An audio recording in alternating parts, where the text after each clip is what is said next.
تقدیر کیا ہے؟ اگر سب کچھ پہلے سے ہی لکھا لکھایا ہے تو ہم اپنے اعمال کے ذمہ دار کس طرح ہوئے؟ پھر اعمال کی جزا و سزا کیسی؟ پھر جنت و دوزخ کے کیا معنی؟ وضاحت فرمائے۔ بھئی سچی بات یہ ہے کہ اس سوال نے ایک عرصے تک مجھے بھی ستائے رکھا،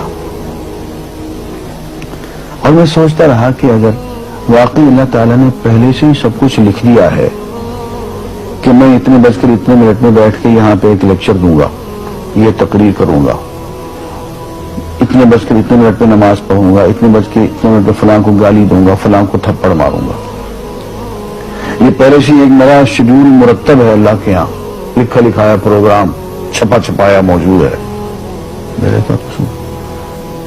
تو لکھنے والے کا قصور ہے؟ بات تو خطرناک ہے نا، بات تو خطرناک ہے نا۔ تقدیر کیا ہے؟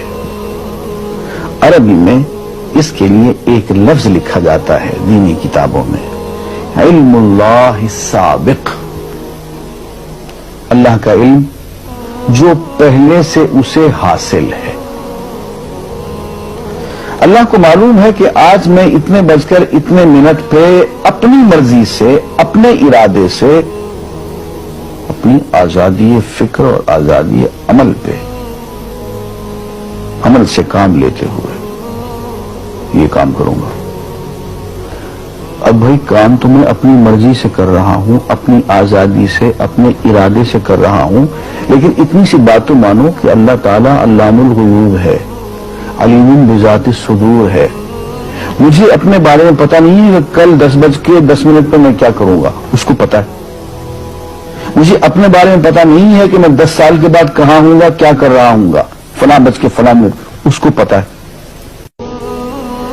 اس کو میرے آزادانہ، خود مختارانہ، فری ول کے ساتھ کیے ہوئے اعمال کا پتا ہے کہ میں اپنی مرضی سے، اپنے فری ول کے ساتھ، اپنے ارادے سے اتنے بج کر اتنے منٹ پہ کیا کروں گا۔ یہ اس نے اپنے ہاں لکھ رکھا ہے، اس لیے اس کو پوری کائنات کا نظام چلانا ہے۔ اس کا علم جو ہے وہ صحیح ہے، لیکن اس کا علم میرے ارادے سے نہیں ٹکراتا ہے۔ یہ بات میں ایک مثال سے سمجھاؤں گا۔ میرے ساتھ ایک واقعہ پیش ہو گیا، اس دن مجھے تقدیر سمجھ میں آ گئی کہ ہوتی کیا ہے۔ 1971 کی بات ہے کہ یہاں اکاؤنٹنٹ جنرل آفس میں ڈپٹی اکاؤنٹنٹ جنرل تھا۔ اس زمانے میں ایک مشہور نجومی تھا شیخ صادق، یہاں قلعہ گزر سنگھ میں رہتا تھا۔ وہ پتہ نہیں بیچارہ زندہ ہے یا فوت ہو گیا۔ انہوں نے دروازہ کھولا، میرے کمرے میں آ گیا۔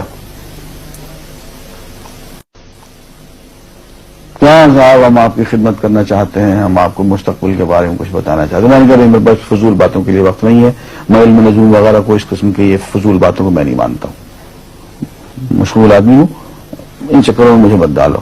انہوں نے کہا سر مجھے صرف 1 منٹ تو آپ دے دیں۔ میں نے کہا ہاں 1 منٹ دیتا ہوں۔ اس نے ایک بہت بڑا کاغذ میرے سامنے لکھا جس پہ 40 خانے بنے ہوئے تھے، 40 چیزوں کے نام لکھے ہوئے تھے، مختلف چیزوں کے نام، کتاب، قلم، اینک، کاپی، دوات، پینسل، میز، بادل، برکھا، مسجد، مندر، ایسی ایک رینڈم چیزوں کے نام، 40 چیزوں کے نام لکھے ہوئے تھے۔ انہوں نے کہا صاحب آپ ان میں سے کسی ایک چیز پہ انگلی رکھ دیں یا اس کا نام آپ اس کاغذ پہ لکھ دیں۔ اور مجھے یہ کہتے کہتے اس نے ایک پیس آف پیپر میری میز سے اٹھایا اور اس پہ کچھ لکھا اور اس کو یوں الٹا کے رکھ دیا۔ میں نے کہا تم نے یہ کیا کیا؟ کہنے لگے جی میں نے وہ چیز لکھ دی ہے، وہ نام جو ابھی آپ لکھیں گے۔ تو اب میں پریشان ہو گیا۔ تماشا کی بات ہے نا کہ جو چیز میں سوچ سوچ کے اپنی ارادے سے، اپنی مرضی سے ابھی لکھوں گا، اس نے پہلے جو لکھے وہاں رکھ چھوڑ دیے میرے سامنے۔ اب میں سوچ میں پڑ گیا کہ یار وہ چیز لکھوں جو اس نے نہ لکھی ہو، کبھی میں اس کا ارادہ کروں، کبھی اس کا ارادہ کروں، میں تنگ آ کے آخر میں نے کسی ایک چیز کو لکھ دیا۔ میری یہ ہے، اس نے جب وہ الٹایا تو وہ وہی چیز نکلی۔ اب پتہ نہیں یہ کیا چکر تھا اس کا، خدا ہی جانے۔ کوئی اس کا علم ہوگا، کوئی فن ہوگا، کوئی تک بازی ہوگی، تک بندی ہوگی کوئی. لیکن اس دن مجھے پتا چلا کہ یار اس کو جو کچھ میں نے لکھا ہے اپنے ارادے سے لکھا ہے، اپنی مرضی سے لکھا ہے، اس سے پابند ہو کے نہیں لکھا. کبھی اس میں نہیں لگاتا تھا، کبھی اس پہ آخر چن کے ایک لکھا میں نے. لیکن اس کا بخت کو پہلے سے پتا تھا کہ میں کیا لکھنے والا ہوں، اور اس نے پہلے سے وہاں لکھ کے رکھا ہوا تھا. میں نے کہا یار ایک محدود علم والا آدمی میرے آئندہ کے اعمال کو اپنا لکھ کے رکھ سکتا ہے. چن کے وہ عمل میں اپنی مرضی سے کر رہا ہوں، اپنے ارادے سے کر رہا ہوں، کوئی مجبوری نہیں ہے اس میں. لیکن وہ میری مرضی والا عمل، میرے اپنے ارادے سے کیا ہوا عمل، پوری آزادی کے ساتھ کیا ہوا عمل، اس نے پہلے سے اپنے یہاں لکھ کے رکھا ہوا. یار اگر یہ انسان کر سکتا ہے تو رحمان کیوں نہیں کر سکتا؟ اس نے میرے سارے اعمال جو میں آئندہ چل کے کرنے والا ہوں، وہ سارے کے سارے اعمال اس نے اپنے یہاں لکھ کے رکھے ہیں. اس کو انتظام کرنا ہے، میرے رزق کا انتظام بھی کرنا ہے، آگے میری زندگی، میری موت میں، میری قبر میں اکوموڈیشن کا پتہ نہیں کہاں کا میرے اس نے انتظامات کرنے ہیں. تو میرے بارے میں اس نے سارا ڈیٹا کلیکٹ کر کے رکھا ہوا ہے اپنی انفارمیشن کے لیے کہ یہ اپنی مرضی سے کیا کیا کچھ کرے گا. تو اس کے لکھے ہوئے ہونے سے میری مرضی ختم نہیں ہوتی، میری ذمہ داری ختم نہیں ہوتی، میرا ارادہ، میری فری ول ختم نہیں ہوتی. یہی وجہ ہے کہ ہم جو اعمال کرتے ہیں اس میں سے اللہ تعالیٰ اس کی کچھ ذمہ داری ہم پہ ضرور ہوتی ہے. کچھ کام اللہ تعالیٰ کا ایک نظام ہے، اس میں شاید ہماری ذمہ داری نہ ہو، وہاں جبر ہو. لیکن کچھ اعمال ایسے ہیں جن میں خالصتاً ہمیں آزادی حاصل ہے، ہمیں اختیار حاصل ہے، ہم ان کے ذمہ دار ہیں، ہمیں ان پہ جزا ملے گی، ہمیں ان پہ سزا ملے گی، اللہ تعالیٰ بچائے. اور جزا ملے گی تو جنت ہوگی، سزا ملے گی تو دوزخ ہوگی. لیکن آزادی عمل اور ارادہ ضرور ہے.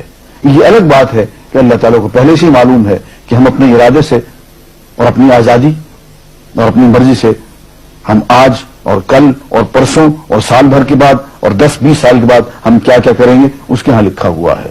وَعِندَهُ عِلْمُ الْكِتَابِ، اس کے ہاں سب کچھ لکھا ہوا ہے. لیکن ہم جو کرتے ہیں اپنے ارادے سے کرتے ہیں اور اس کے ذمہ دار ہیں. وآخر دعوانا الحمدللہ رب العالمین.